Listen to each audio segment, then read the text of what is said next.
So ito na mga kaparmer ang itsura ng ating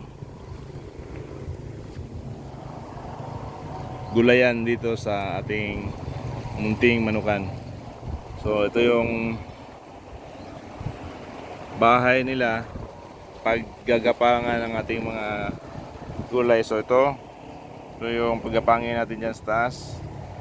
Ito ay upo. So yun.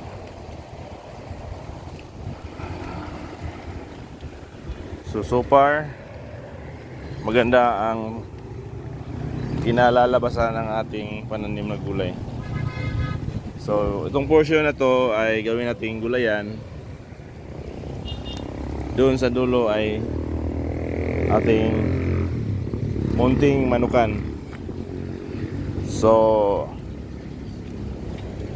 yung mga ipot ng manok na makukuha natin doon sa ating mga alaga ay gawin nating pataba dito sa ating mga gulay na tinanim. So ito naman ang portion na to ay ampalaya. So 1, 2, 3, 4,